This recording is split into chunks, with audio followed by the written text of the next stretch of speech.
Social emotional learning, or SEL, is the process of developing the self-management, self-awareness, relationship, and responsible decision-making skills you need to succeed in school, work, and life. Many schools have implemented SEL programs to teach these important skills to their students. While everyone can agree that having more mature, socially aware students is a good thing, SEL has become an incredibly controversial topic. Part of that is because SEL is used to refer to an incredibly broad range of topics. So a school saying that it has an SEL program or is doing SEL training can mean a lot of different things. First, let's look at the good.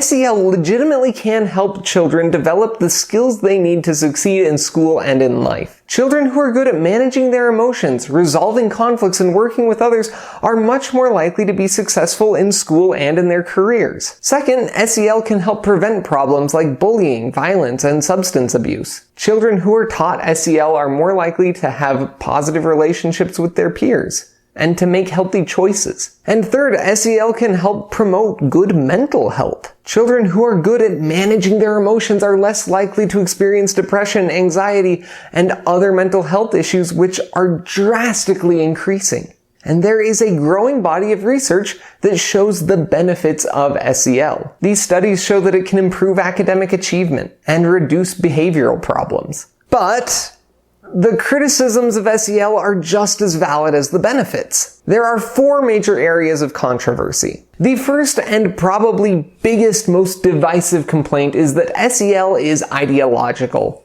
As schools have increasingly become a political battleground, there are many who are concerned that SEL programs are a way to indoctrinate children with liberal ideology. And before you cry conspiracy theory, this is actually a fairly recent development.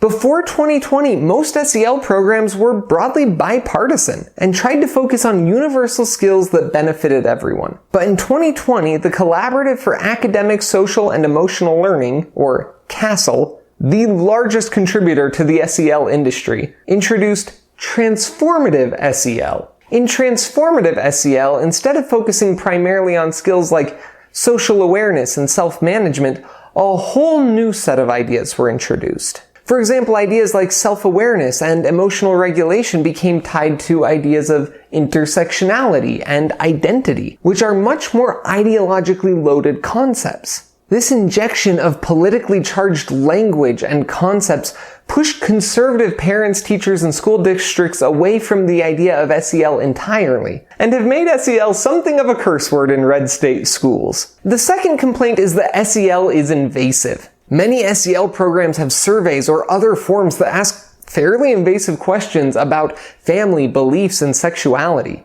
Rightfully so, many parents have concerns about their own privacy and the privacy of their children. Since minors aren't able to give informed legal consent on even simple surveys about what kind of shoes they prefer, it feels pretty crazy for them to be surveyed about their sexuality without parental consent. The third complaint is that teachers aren't therapists. Newsflash, you need a license to practice therapy. Despite that, countless SEL programs will advise teachers to help students work through their latent traumas or otherwise counsel them. While it is quite common for students to feel more comfortable talking to a trusted teacher than to their parents or school counselors, most teachers are not qualified for actual therapy. They should listen and be there for the students. But when the time comes and it is necessary, the teachers need to be directing the students towards legitimate, licensed counselors. Too often, SEL programs encourage the opposite. They give instructions that get dangerously close to having teachers give what is essentially unlicensed therapy, which is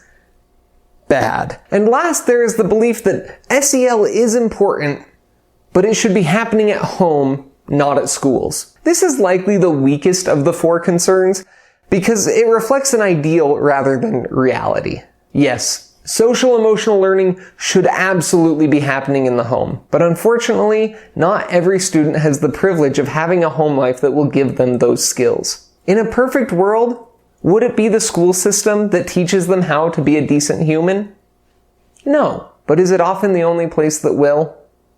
Yes. These are all very legitimate concerns for parents and teachers, and they shouldn't be discounted. So is there a way that we can get the benefits of SEL, but without the controversial detriments? And of course, the answer is yes. Despite the criticisms, SEL is a growing field of research and practice, and it isn't going away anytime soon. There is a growing consensus that SEL is an important part of education, and many schools are adding it to their curriculum. The future of SEL in that curriculum is going to be shaped by parents, teachers, and administrators. They are the ones that will decide what programs take place in their schools. And as someone who teaches both students and educators the social awareness and communication skills that would qualify as SEL, I can say there are some great people in the industry that can provide the fantastic benefits that come from social emotional learning, but without all the controversial or ideological elements. That way, we can have emotionally mature students without making schools a political battleground, which would make our schools and the world a much better place.